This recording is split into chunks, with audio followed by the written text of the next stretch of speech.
گانوں کے ساتھ ساتھ ہمارے ہاں قوالیاں چلتی ہیں۔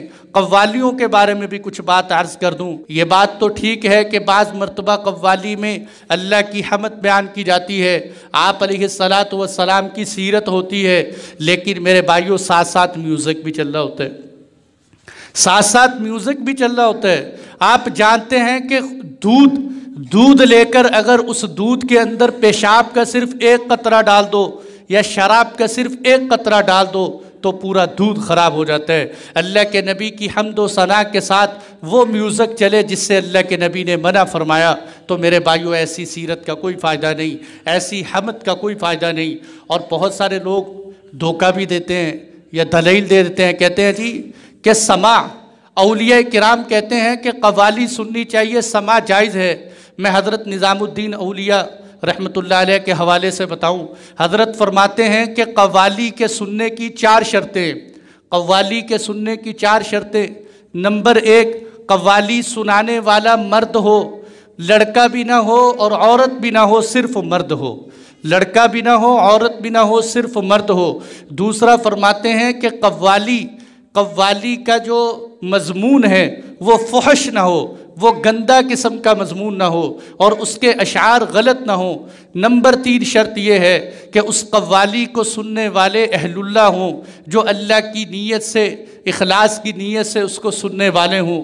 چوتھی شرط حضرت نظام الدین اولیاء خود فرماتے ہیں کہ قوالی کے اندر میوزک نہ ہو، قوالی کے اندر میوزک نہ ہو۔ آپ اندازہ کرو اب ہمارے ہاں کوئی ایسی قوالی چلتی ہے کہ جس میں یہ 4 شرطیں پائی جاتی ہوں۔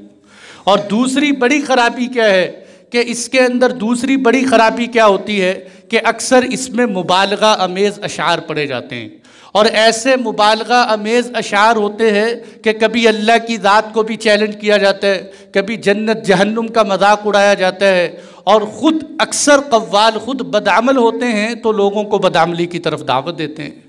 ہمارے ہاں یہ اس لیے میں دلیل کے ساتھ بات سمجھا رہا ہوں کہ ہمارے ہاں بہت سارے لوگ سارا سال تو گانے سنتے رہتے ہیں، جب رمضان آتا ہے تو قوالی لگا لیتے ہیں اور یہ سمجھتے ہیں کہ ہم قوالی عبادت سن رہے ہیں، کیونکہ قوالی تو ایک بہت بڑا عبادت کا کام۔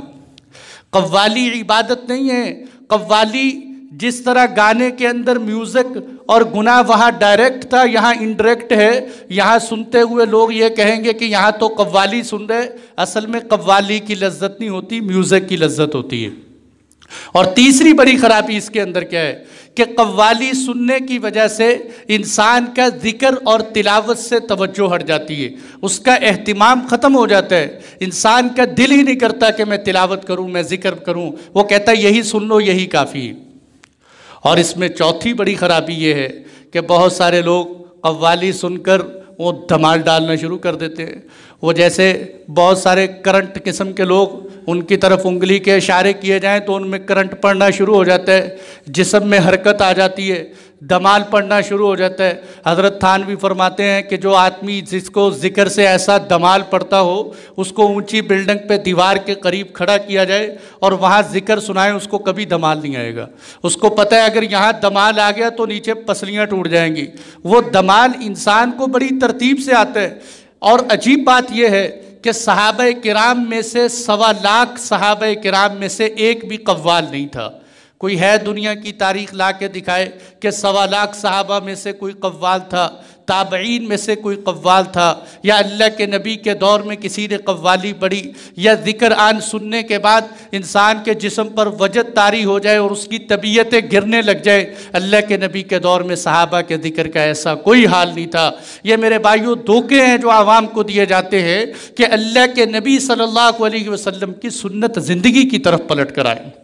آپ کی سنت زندگی کو دیکھیں، مجھے نہ دیکھیں، کسی پیر کو نہ دیکھیں، کسی ولی کو نہ دیکھیں۔ یہ اللہ کے نبی کا کوئی دین نہیں ہے کہ ادھر بھنگ پیو، ادھر چرس پی کر انسان قوالی شروع کر دے اور لوگ کہے جی بڑی لذت ہو رہی ہے، اور اللہ کے نبی کا ہم دین لوگوں تک پہنچا رہے ہیں۔